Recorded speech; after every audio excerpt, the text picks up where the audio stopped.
শুভেচ্ছা। বাঙালিয়ানের প্রদোষের সংবাদে স্বাগত।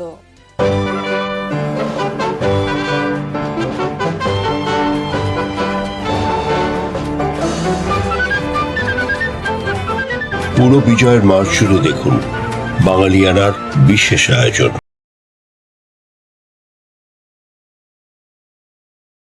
শুরুতেই শুনে নিচ্ছি সংবাদ শিরোনাম। তারেক রহমানের দেশে ফেরার ঘোষণায় উজ্জীবিত বিএনপি। বিশ্লেষকরা বলছেন বদলে যাবে অনেক সমীকরণ। তারেক রহমান বললেন, নির্বাচন সহজ হবে না, তবে যে কোনো মূল্যে হতেই হবে।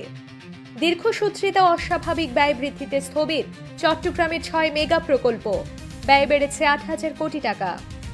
প্রধান উপদেষ্টার সঙ্গে দেখা করে রাজনৈতিক ঐক্যের বার্তা দিয়েছে 3 দল। মোহাম্মদ ইউনুস বলছেন, ষড়যন্ত্রকারীরা প্রশিক্ষিত শুটার নিয়ে মাঠে নেমেছে। ছুটি শেষ করে হাসিনা কন্যা পুতুলকে পদে ফেরাতে চায় বিশ্ব স্বাস্থ্য সংস্থা, জোর দিচ্ছে ভারত। এবার অন্যান্য সংবাদের সঙ্গে বিস্তারিত। দীর্ঘ 17 বছরের নির্বাসিত জীবনের অবসান ঘটিয়ে অবশেষে 25 ডিসেম্বর দেশের মাটিতে পা রাখতে যাচ্ছেন বিএনপির ভারপ্রাপ্ত চেয়ারম্যান তারেক রহমান। 12 ডিসেম্বর গুলশানে বিএনপি চেয়ারপারসনের রাজনৈতিক কার্যালয়ে এক সংবাদ সম্মেলনে এই ঐতিহাসিক ঘোষণা দেন দলের মহাসচিব মির্জা ফখরুল ইসলাম আলমগীর। এর আগের দিন 11 ডিসেম্বর নির্বাচন কমিশন ত্রয়োদশ জাতীয় নির্বাচনের তফসিল ঘোষণা করে। তফসিল ঘোষণার ঠিক 24 ঘন্টার মধ্যে তারেক রহমানের দেশে ফেরার সুনির্দিষ্ট তারিখ ঘোষণা রাজনীতির মাঠের হিসাব নিকাশ সম্পূর্ণ উল্টে দিয়েছে। অন্তর্বর্তীকালীন সরকারের অধীনে হতে যাওয়া এই নির্বাচনে তারেক রহমানের সশরীরে উপস্থিতি ভোটের মাঠে কি প্রভাব ফেলবে এবং মিত্র দলগুলোর সঙ্গে সম্পর্কের রসায়ন কিভাবে পরিবর্তিত হবে তা নিয়ে চলছে চুলছেরা বিশ্লেষণ। দলের পক্ষ থেকে অভিযোগ আছে, তারেক রহমানকে স্থায়ীভাবে রাজনীতির মাঠ থেকে দূরে রাখতে বিগত সরকারের আমলে তার বিরুদ্ধে ডজন ডজন রাজনৈতিক হয়রানিমূলক মামলা দেওয়া হয়েছিল। কিন্তু 5 আগস্টের পট পরিবর্তনের পর আদালতের রায়ে তিনি সকল মামলা থেকে বেকসুর খালাস পেয়েছেন। রাজনৈতিক বিশ্লেষকরা মনে করছেন, আওয়ামী লীগবিহীন বর্তমান রাজনৈতিক প্রেক্ষাপটে তারেক রহমানের প্রত্যাবর্তন নির্বাচনের মাঠে বিএনপির জন্য মাস্টার স্ট্রোক। গত 1 বছরে মাঠ পর্যায়ে বিএনপি সক্রিয় থাকলেও শীর্ষ নেতৃত্বের সশরীরে অনুপস্থিতি দলটির জন্য একটি বড় দুর্বলতা ছিল। তারেক রহমানের ফেরার ঘোষণা এমন এক সময় এলো যখন রাজনৈতিক মাঠে বিএনপিকে চ্যালেঞ্জ জানানোর মতো একমাত্র সংগঠিত শক্তি হিসেবে আবির্ভূত হওয়ার চেষ্টা করছে তাদেরই সাবেক মিত্র জামায়াতে ইসলামী।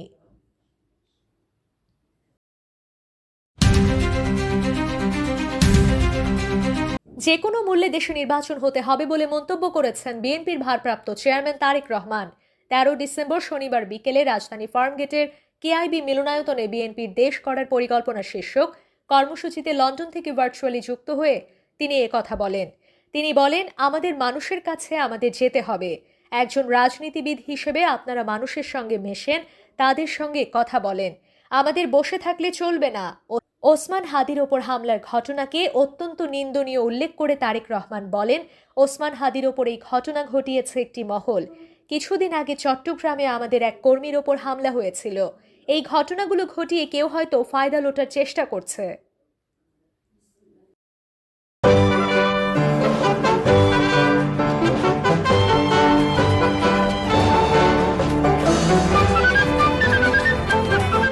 পুরো বিজয়ের মাস জুড়ে দেখুন বাঙালিয়ানার বিশেষ আয়োজন।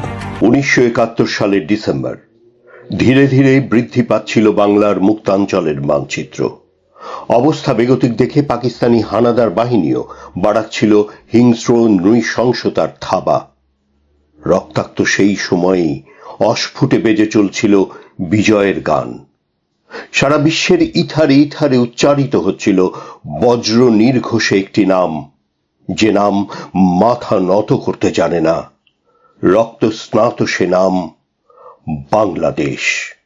বাংলার বিজয়ের ক্ষণ গণনায় আজ 13 ডিসেম্বর। মিত্রবাহিনীর অগ্রবর্তী সেনাদল শীতলক্ষা ও বালু নদী অতিক্রম করে ঢাকার 5-6 মাইলের মধ্যে পৌঁছে যায়। বালু নদীর পূর্ব দিকে পাক বাহিনী এক শক্ত প্রতিরক্ষা ব্যবস্থা গড়ে তোলে। বাসাবো ও খিলগাঁও এলাকার চারিদিকে আগে থেকেই পাক বাহিনী আক্রমণ প্রতিহত করার জন্য সর্বাত্মক ব্যবস্থা সহ অবস্থান নিয়েছিল। এদিকে পূর্ব ও উত্তর দিক থেকে মিত্রবাহিনী ঢাকার প্রায় 15 মাইলের মধ্যে পৌঁছে যায়। 57th ডিভিশনের দুটো ব্রিগেড এগিয়ে আসে পূর্ব দিক থেকে, উত্তর দিক থেকে আসে জেনারেল গন্ধর্ব নাগরার ব্রিগেড এবং কদিন আগে টাঙ্গাইলে নামা ছত্রিশ সেনারা। পশ্চিমে 4th ডিভিশনও মধুমতি পার হয়ে পৌঁছে যায় পদ্মার তীরে। এদিন দুপুরে জেনারেল রাও ফরমান আলীর নির্দেশে পরিকল্পিত বুদ্ধিজীবী হত্যাকাণ্ডের দায়িত্বপ্রাপ্ত আলবদর বাহিনীর চিফ এক্সিকিউটিভ আশরাফুজ্জামান খান এবং অপারেশন ইনচার্জ চৌধুরী মঈনুদ্দিনের নির্দেশে সশস্ত্র আলবদর সদস্যরা দৈনিক শিলালিপির সম্পাদক সেলিনা পারভিনকে তার নিউ সার্কুলার রোডের বাসা থেকে বন্দুকের মুখে অপহরণ করে আলবদরের সদর দপ্তরে নিয়ে যাওয়ার কথা বলে ইপিআরটিসির একটি মিনি বাসে অজ্ঞাত স্থানে নিয়ে যায়। সকাল 8টা থেকে পৌনে 10টার মধ্যে ঢাকা বিশ্ববিদ্যালয় ক্যাম্পাসের নিজ নিজ বাসা থেকে অধ্যাপক গিয়াসউদ্দিন আহমেদ, ডক্টর সিরাজুল হক খান, ডক্টর মোহাম্মদ মুর্তুজা, ডক্টর আবুল খায়ের, ডক্টর ফয়জুল মহিউদ্দিন, অধ্যাপক রাশিদুল হাসান, অধ্যাপক আনোয়ার পাশা ও ডক্টর সন্তোষ ভট্টাচার্যকে বন্দুকের মুখে একটি মিনিবাসে তুলে মিরপুরের বৌদ্ধভূমি এলাকায় নিয়ে যায়। রাত 9টায় মেজর জেনারেল নাগরা টাঙ্গাইলে আসেন। ব্রিগেডিয়ার ক্লের এবং ব্রিগেডিয়ার সান সিং সন্ধ্যা থেকে টাঙ্গাইলে অবস্থান করছিলেন। রাত 9:30টায় টাঙ্গাইল ওয়াবদা রেস্ট হাউসে তারা পরবর্তী যুদ্ধ পরিকল্পনা নিয়ে আলোচনায় বসেন। আলোচনার শুরুতে মেজর জেনারেল নাগরা মুক্তিবাহিনীর উচ্ছ্বসিত প্রশংসা করে বলেন, মুক্তিযোদ্ধারা যদি আমাদের বিনা বাধায় এতটা পথ পাড়ি দিতে সাহায্য না করতেন তাহলে আমাদের বাহিনী দীর্ঘ রাস্তায় যুদ্ধ করতে করতে ক্লান্ত হয়ে পড়ত। রাস্তাতেই আমাদের অনেক শক্তি ক্ষয় হয়ে যেত। এদিন ভারতীয় 311 ও 73 পার্বত্য ব্রিগেড নরসিংদী থেকে অগ্রসর হয়ে ড্যামরা দখল করে। এস ফোর্স পদব্রজে বোলতাপুর হয়ে রূপগঞ্জ দিয়ে বালু নদী অতিক্রম করে ড্যামরায় পৌঁছায়। ক্যাপ্টেন আইনউদ্দিনের নেতৃত্বে নবম বেঙ্গল এবং ক্যাপ্টেন গাফফারের নেতৃত্বে চতুর্থ বেঙ্গল প্রবল পরাক্রমে চট্টগ্রামের দিকে অগ্রসর হতে থাকে। জয়পুরহাট থেকে পালিয়ে কিছু পাক সেনা সদর থানার সরলপুর গ্রামের 5 পীরের দরগায় আশ্রয় নেয়। মুক্তিফৌজের কমান্ডার আব্দুস সোবহান খান বাবুল ও তার দল এদের ঘেরাও করলে পাক সেনারা গুলি চালায়। ফলে কমান্ডার আব্দুস সোবহান খান বাবুল সহ 2 জন মুক্তিসেনা ঘটনাস্থলেই শহীদ হন। এ সংবাদ পেয়ে পাশের গ্রামের লোকজন দা, কুড়াল, খন্তা প্রভৃতি অস্ত্র নিয়ে পাক সেনাদের উপর ঝাঁপিয়ে পড়ে এবং সমস্ত সৈন্যকে হত্যা করে। ভারতীয় বিমান বাহিনীর ফ্লাইট লেফটেন্যান্ট দত্তের নেতৃত্বে খুলনা শহর ও শহরের আশেপাশে সুনির্দিষ্ট পাক ঘাঁটিগুলোতে বারবার বিমান হামলায় পর্যুদস্ত হতে থাকে পাক বাহিনী। উত্তরাঞ্চলে মিত্রবাহিনী দুপুরে গোবিন্দগঞ্জ থেকে ঢাকা মহাসড়ক ধরে বগুড়ার উদ্দেশ্যে রওনা হয়। বগুড়ায় তখন শত্রু বাহিনীর একটি রেজিমেন্ট কামান ও ট্যাঙ্ক সহ অবস্থান করছিল। এদিকে হিলি রক্ষাবহ ছেড়ে আগেই পাক সৈন্যরা বগুড়ায় পৌঁছে গড়ে তোলে শক্তিশালী প্রতিরোধ। রাতে মিত্রবাহিনী চারদিক থেকে বগুড়া শহর ঘিরে ফেলে। মধ্যরাতে মিত্রবাহিনীর 3টি ব্যাটালিয়ন উত্তর, দক্ষিণ ও পূর্ব উত্তর দিক থেকে শত্রুর উপর আঘাত হানে। বেলা 3টার দিকে পাকিস্তানি হানাদার বাহিনীর ব্রিগেডিয়ার এলআই বক্স মিত্রবাহিনীর ব্রিগেডিয়ার প্রেম সিং এর কাছে আত্মসমর্পণ করে। বগুড়া শহর ও বগুড়া জেলার কাহালু এবং নন্দীগ্রাম এলাকা শত্রু সৈন্য মুক্ত হয়।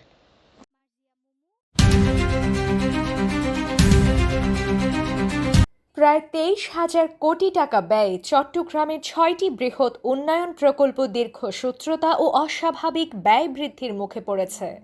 ভূমি অধিগ্রহণ সংক্রান্ত জটিলতা, প্রশাসনিক দীর্ঘসূত্রতা ও বারবার পরিকল্পনা সংশোধনের কারণে স্থবির হয়ে আছে এসব প্রকল্পের গতি। গত 4 থেকে প্রায় 15 বছর ধরে চট্টগ্রাম সিটি কর্পোরেশন ও চট্টগ্রাম উন্নয়ন কর্তৃপক্ষ যৌথভাবে এই 6টি প্রকল্প বাস্তবায়ন করছে। বর্তমানে প্রকল্পগুলোর গড় অগ্রগতি 81%। নির্ধারিত সময়ের মধ্যে কাজ শেষ করতে না পারায় বারবার মেয়াদ বাড়ানো হয়েছে।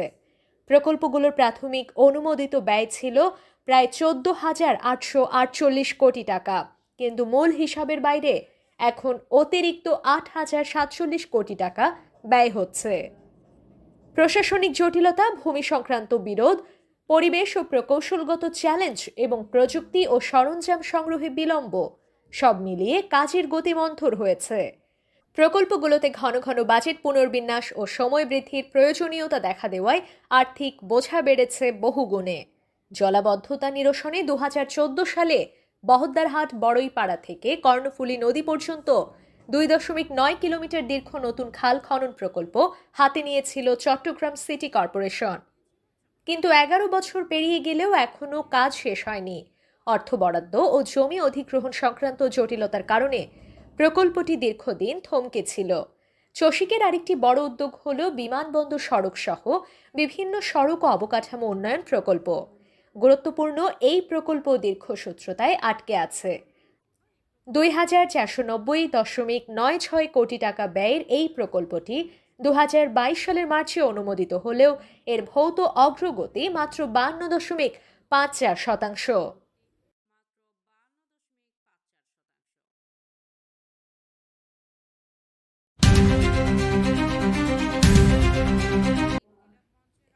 ইনকিলাব মঞ্চের আহ্বায়ক শরীফ ওসমান বিন হাদির ওপর হামলাকে ষড়যন্ত্রের অংশ হিসেবে তুলে ধরে 3 রাজনৈতিক দলের নেতারা বলেছেন, জুলাই অভ্যুত্থানকে নস্যাৎ করার সকল প্রচেষ্টা রুখে দিতে দলগুলো ঐক্যবদ্ধ অবস্থানে রয়েছে।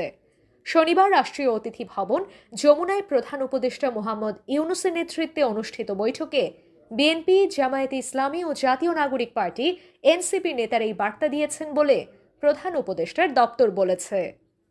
বৈঠকে প্রধান উপদেষ্টা বলেন, ওসমান হাদির ওপর হামলা পূর্ব পরিকল্পিত ও গভীর ষড়যন্ত্রের অংশ। এর পেছনে বিরাট শক্তি কাজ করছে। তিনি বলেন, ষড়যন্ত্রকারীদের উদ্দেশ্য হচ্ছে নির্বাচনটি না হতে দেওয়া। এই আক্রমণটি খুবই সিম্বলিক।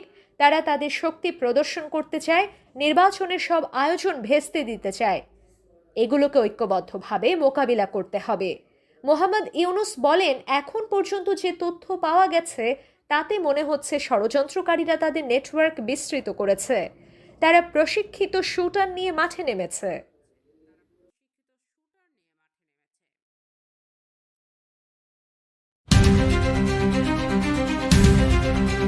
লক্ষ্মীপুরে জেলা নির্বাচন অফিসে পেট্রোল ঢেলে আগুন দিয়েছে দুর্বৃত্তরা। 13 ডিসেম্বর দিবাগত রাত 3:30টার দিকে এ ঘটনা ঘটে। আগুনে অফিসের নিচতলার গোডাউনে সংরক্ষিত কিছু গুরুত্বপূর্ণ নথিপত্র পুড়ে গেছে। অগ্নিকাণ্ডের ঘটনায় সদর উপজেলা নির্বাচন কর্মকর্তা মোহাম্মদ মারুফ হোসেন বাদী হয়ে অজ্ঞাতদের আসামি করে মামলা করেন। তবে এখন পর্যন্ত কাউকে আটক বা গ্রেপ্তার করা হয়নি। প্রত্যক্ষদর্শী ও জেলা নির্বাচন অফিস সূত্রে জানা যায়, দুর্বৃত্তরা জেলা নির্বাচন অফিসের নিচতলা জানালার কাঁচ ভেঙে ভেতরে পেট্রোল ঢেলে আগুন ধরিয়ে দেয়। এ সময় অফিসে দায়িত্বরত কর্মচারীরা বিষয়টি টের পেয়ে চিৎকার করলে দুর্বৃত্তরা দ্রুত পালিয়ে যায়। পরে নির্বাচন অফিসের কর্মচারীরা ফায়ার সার্ভিসকে খবর দেন। এর আগেই আগুন নিভিয়ে ফেলা সম্ভব হয়। জেলা নির্বাচন অফিসার মোহাম্মদ আব্দুর রশিদ বলেন, আগুনে অফিসের কিছু গুরুত্বপূর্ণ নথিপত্র পুড়ে গেছে। তবে দ্রুত আগুন শনাক্ত হওয়ায় বড় ধরনের ক্ষয়ক্ষতি হয়নি। বিষয়টি গুরুত্ব সহকারে খতিয়ে দেখা হচ্ছে এবং আইনগত ব্যবস্থা নেওয়া হবে। এদিকে পিরোজপুরের মঠবাড়িয়ায় নির্বাচন অফিসে পেট্রোল ঢেলে অগ্নিসংযোগের চেষ্টা করেছে দুর্বৃত্তরা। 13 ডিসেম্বর সকালে উপজেলা নির্বাহী কর্মকর্তা রাইসুল ইসলাম ও থানা পুলিশ ঘটনাস্থল পরিদর্শন করেছেন।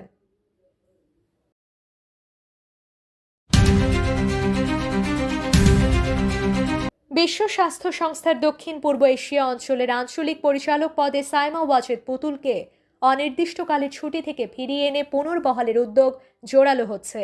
আর এই উদ্যোগে নেতৃত্ব দিচ্ছে এই অঞ্চলের প্রভাবশালী সদস্য দেশ ভারত। দেশটির রাজধানী দিল্লিতেই WHO এর দক্ষিণ পূর্ব এশিয়া অঞ্চলের সদর দফতর অবস্থিত। এর আগে বাংলাদেশের অন্তর্বর্তী সরকারের পক্ষ থেকে আপত্তি ওঠার পর এবছরের 11 জুলাই সাইমা ওয়াজেদকে ছুটিতে পাঠায় WHO।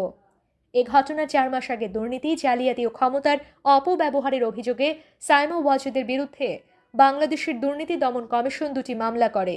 তবে সাইমা ওয়াজেদকে ছুটিতে পাঠানোর সিদ্ধান্তে অসন্তোষ প্রকাশ করে ভারত সহ একাধিক সদস্য দেশ তাকে পুনর্বহালের পক্ষে অবস্থান নিয়েছে। আগামী 17 থেকে 19 ডিসেম্বর WHO মহাপরিচালক Tedros Adhanom Ghebreyesus traditional medicine বিষয়ক দ্বিতীয় গ্লোবাল সামিটে অংশ নিতে দিল্লি সফরে আসছেন। এ সফরে তিনি সংস্থাটির নতুন কার্যালয় ভবনের উদ্বোধনও করবেন। এই সফরের সময় সাইমা ওয়াজেদকে পুনর্বহালের বিষয়ে চূড়ান্ত সিদ্ধান্ত নিতে চাইছে একাধিক সদস্য দেশ।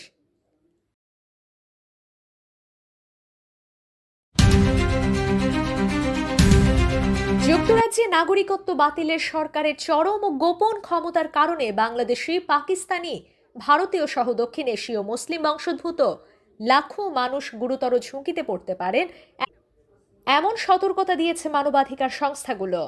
রানিমিউ ট্রাস্ট ও রিপ্রিভের এক যৌথ প্রতিবেদনে বলা হয়েছে, দেশটির স্বরাষ্ট্রমন্ত্রীর আইনি ক্ষমতায় প্রায় ৯০ লাখ মানুষ অর্থাৎ যুক্তরাজ্যের মোট জনসংখ্যার প্রায় ১৩% নাগরিকত্ব হারাতে পারেন, বিশেষ করে যাদের দক্ষিণ এশিয়া, মধ্যপ্রাচ্য ও আফ্রিকার সঙ্গে পারিবারিক বা বংশগত সম্পর্ক রয়েছে। তারা সবচেয়ে বেশি ঝুঁকিতে আছেন।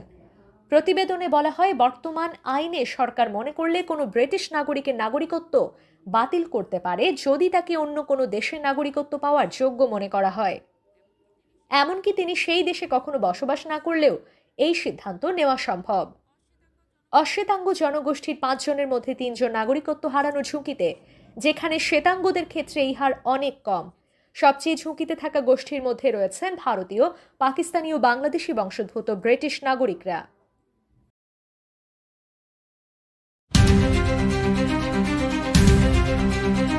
ইনকিলাব মঞ্চের মুখপাত্র ঢাকা ৮ আসনের সম্ভাব্য স্বতন্ত্র প্রার্থী শরীফ ওসমান হাদির ওপর হামলাকারীদের ধরিয়ে দিতে ৫০ লাখ টাকা পুরস্কার ঘোষণা করেছেন স্বরাষ্ট্র উপদেষ্টা জাহাঙ্গীর আলম চৌধুরী। ১৩ ডিসেম্বর স্বরাষ্ট্র মন্ত্রণালয়ের আইন শৃঙ্খলা সংক্রান্ত কোর কমিটির সভা শেষে সাংবাদিকদের সিদ্ধান্তের কথা জানান তিনি। স্বরাষ্ট্র উপদেষ্টা বলেন, জুলাইয়ে লুট হওয়া অবৈধ অস্ত্র উদ্ধারে আইন শৃঙ্খলা বাহিনীর অভিযান চলমান রয়েছে। এসব অভিযান আরও জোরদার ও বেগবান করতে এবং ফ্যাসিস্ট টেরোরিস্টদের দমনের লক্ষ্যে আইন শৃঙ্খলা সংক্রান্ত কোর কমিটি অবিলম্বে অপারেশন ডেভিল হান্ট ফেজ 2 চালুর সিদ্ধান্ত নিয়েছে। এদিকে সব প্রার্থী নিরাপত্তার ব্যবস্থা নেওয়া হচ্ছে বলে জানিয়েছেন ঢাকা মহানগর পুলিশের কমিশনার শেখ মোহাম্মদ সাজ্জাদ আলী। তিনি বলেন, ঢাকা ৮ আসনের স্বতন্ত্র প্রার্থী ও ইনকিলাব মঞ্চের মুখপাত্র ওসমান হাদিকে গুলির ঘটনায় এক ব্যক্তিকে শনাক্ত করা হয়েছে। শিগগিরই তাকে গ্রেফতার করা হবে।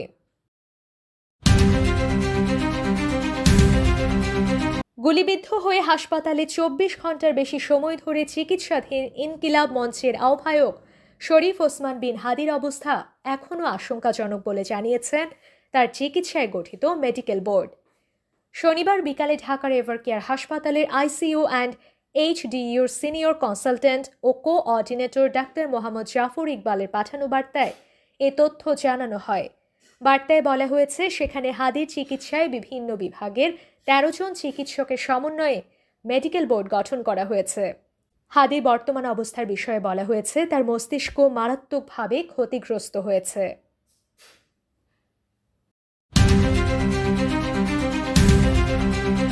পাকিস্তানের স্বাধীনতার পর থেকে প্রথমবারের মতো আবারও পাঠ্যক্রমে সংস্কৃত অন্তর্ভুক্ত করা হয়েছে। Lahore university of management sciences ৪ ক্রেডিটের একটি সংস্কৃত কোর্স চালু করেছে। কোর্সটি শুরু হয়েছে ৩ মাস ব্যাপী সাপ্তাহিক কর্মশালার সফলতার পরে, যা শিক্ষার্থী ও গবেষকদের মধ্যে ব্যাপক আগ্রহ সৃষ্টি করেছিল। ভারতীয় গণমাধ্যম এনডিটিভি জানিয়েছে, কোর্সের অংশ হিসেবে শিক্ষার্থীদের সামনে মহাভারত টেলিভিশন সিরিজের মূল বার্তা হ্যায় কথা সংগ্রাম কি গানের উর্দুতে গাওয়া সংস্করণ উপস্থাপন করা হচ্ছে। লাহোরের সংস্কৃত ভাষা বিষয়ক কেন্দ্র গুরমানি সেন্টারের পরিচালক ডক্টর আলী উসমান কাশ্মী ভারতীয় দৈনিক ট্রিবিউনকে জানান, পাকিস্তানের পাঞ্জাব বিশ্ববিদ্যালয়ের গ্রন্থাগারে অন্যতম সবচেয়ে সমৃদ্ধ সংস্কৃত আর্কাইভ থাকলেও তা অত্যন্ত অবহেলিত অবস্থায় আছে।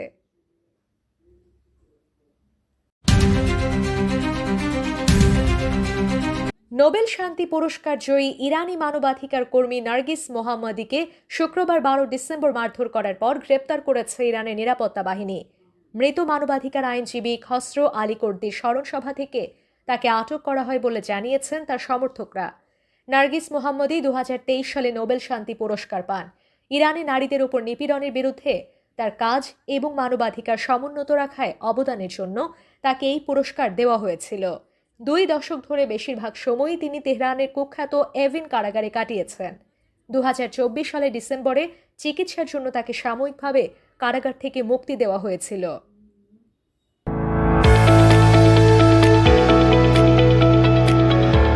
এবার শুনেছি বাঙালিয়ানা বাণিজ্য সংবাদ। দীর্ঘদিন ধরে দেশে চা খাতে মন্দা ভাব। উৎপাদন খরচের তুলনায় বিক্রি মূল্য কম থাকায় লোকসান করে অনেক প্রতিষ্ঠান। তাই চলতি বছরের মাঝামাঝিতে ন্যূনতম নিলাম মূল্যস্তর সংশোধন করে কিছুটা বাড়িয়ে দেয় সরকার। এতে চায়ের গড় দাম বাড়লেও বিক্রির হার ছিল আগের মতোই। তবে ত্রয়োদশ জাতীয় সংসদ নির্বাচন ঘিরে সাম্প্রতিক সপ্তাহগুলোয় চায়ের চাহিদা উল্লেখযোগ্যভাবে বেড়েছে। সে কারণে নিলামে তৈরি হয়েছে নতুন রেকর্ড। সর্বশেষ 3টি নিলামে সর্বোচ্চ দরে চা বিক্রির হার পৌঁছেছে 90% ঘরে, যা গত কয়েক বছরে দেখা যায়নি বলে জানিয়েছেন খাত সংশ্লিষ্টরা। তাদের মতে নির্বাচনী মৌসুমে চায়ের বাজারে অস্বাভাবিক চাঙ্গা ভাব স্বল্পমেয়াদে হলেও খাতটিকে লোকসানের ধাক্কা সামাল দিতে সহায়তা করবে। তবে স্থায়ী সমৃদ্ধির জন্য উৎপাদন ব্যয়, ভোক্তা বাজার এবং আন্তর্জাতিক মূল্য পরিস্থিতি বিবেচনায় আরও দীর্ঘমেয়াদী নীতি সহায়তার প্রয়োজন রয়েছে বলে তারা জানান।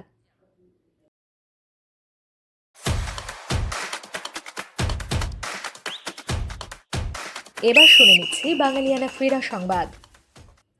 স্থানীয় সময় 13 ডিসেম্বর শনিবার 11:30টায় আর্জেন্টাইন তারকা লিওনেল মেসির গাড়ি সল্ট লেক স্টেডিয়ামে প্রবেশ করে। তিনি গাড়ি থেকে নামার সঙ্গে সঙ্গেই বেশ কিছু মানুষ তাকে ঘিরে ধরেন। গ্যালারির দর্শক বেশ কিছুক্ষণ অপেক্ষা করেও তাকে ঠিকমতো দেখতে না পেয়ে উই ওয়ান্ট মেসি স্লোগান দিতে শুরু করেন। এ সময় মেসিকে দেখা যাচ্ছিল শুধু স্টেডিয়ামের জায়ান্ট স্ক্রিনে, কিন্তু 70-80 জনের মতো মানুষ মেসির চারপাশে ঘিরে থাকায় সেখানেও ভালোভাবে দেখা যাচ্ছিল না। মেসিকে ঠিকভাবে দেখতে না পারাকে কেন্দ্র করে স্টেডিয়ামে চরম বিশৃঙ্খলা সৃষ্টি হয়। ক্ষুব্ধ দর্শকেরা গ্যালারিতে ভাঙচুর চালায়, মাঠে ভাঙা চেয়ার ও বোতল ছোড়ে। এক পর্যায়ে তারা মাঠেও নেমে আসে। এমন পরিস্থিতির শুরুর দিকেই মাঠ ছেড়ে যান মেসি। 3 দিনের ভারত সফরে আজই তিনি কলকাতায় পা রেখেছিলেন। ইন্টার মায়ামি সতীর্থ লুইস সুয়ারেজ ও রদ্রিগো দি পলকে নিয়ে মেসির ভারতের আরও 3টি শহরে যাওয়ার কথা রয়েছে। বাঙালিয়ানা প্রদর্শের সংবাদ শেষ হলো। ধন্যবাদ।